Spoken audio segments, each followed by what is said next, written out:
வேடிக்கை காட்டாமல் போர்க்கால அடிப்படையில் துரிதமாக இந்த 7 மீனவர்களை மீட்க வேண்டும் என்று அனைத்து மீனவ சங்கத்தின் சார்பில் மத்திய மாநில அரசுகளுக்கு கோரிக்கை விடுக்கின்றோம்.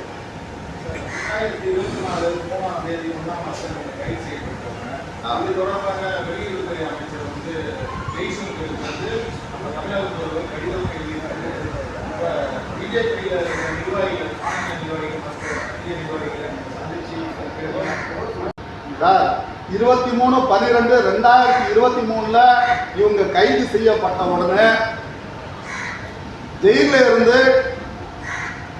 நம்ம மீனவர்கள் அங்கிருந்து ஒரு ஜெயிலருடைய உதவி மூலமாட்டு நமக்கு ஒரு தொலைபேசி அழைப்பு வருது.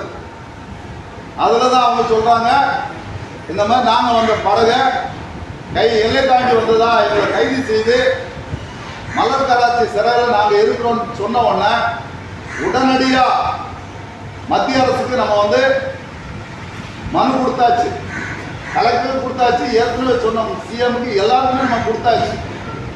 அதன் அடிப்படையில் இஸ்லாமாபாத்ல இருந்து நமக்கு வந்த செய்தி, அங்கிருந்து இத்தனை மீனவர்கள் கைது செய்யப்பட்டிருக்கான்னு எங்களுக்கு தெரியும், நாங்கள் நடவடிக்கை எடுத்துட்டு இருக்கிறோம். எத்தனை வருஷம் நடவடிக்கை எடுத்துட்டு இருக்கிறீங்க? ஒரு ராணுவ வீரனை இப்படி கொண்டு போய் அங்க வச்சிருந்தா விட்டுருவீங்களா? இந்தியாவுக்கு ஆண்டுக்கு 75,000 கோடி ரூபாய் அந்நிய செலவான ஈட்டி கொடுக்கக்கூடிய ஒரு மீனவ சமூகத்துல நடந்திருக்கிற பிரச்சனைய, இந்தியாவுக்கு உணவளிக்கக்கூடிய ஒரு மீனவ சமூகத்தை கடந்த 3 ஆண்டா ஜெயில வச்சிருக்கிறாங்க. இந்தியாவுடைய இறையாண்மைக்கு இது பங்கமா தெரியலையா?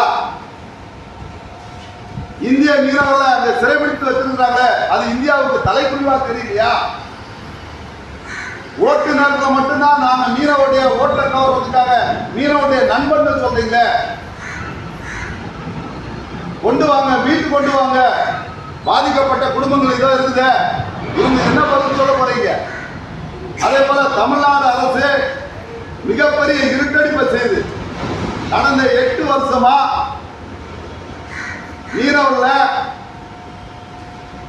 மீன்வள வாரியத்தில் உறுப்பினராக சேர்க்காத காரணத்தினால இதுல பாதிக்கப்பட்டிருக்கக்கூடிய 6 மீனவ குடும்பத்திற்கு, வெளிநாட்டு சிறைகளில் இருக்கக்கூடிய சிறைவாசிகளுக்கு ஒரு நாளைக்கு 500 ரூபாய் அவருக்கு தினப்படி வழங்கணும். அந்த தினப்படிய இங்க இருக்கக்கூடிய 7 பேர்ல ஒருத்தர் மட்டும்தான் கிடைக்குது, 6 பேருக்கு கிடைக்கல. அப்படி ஒரு அரசு ஊழியருக்கு 1 மாத ஊதியம் வரலாம், அவரால் குடும்பம் நடத்த முடியாது.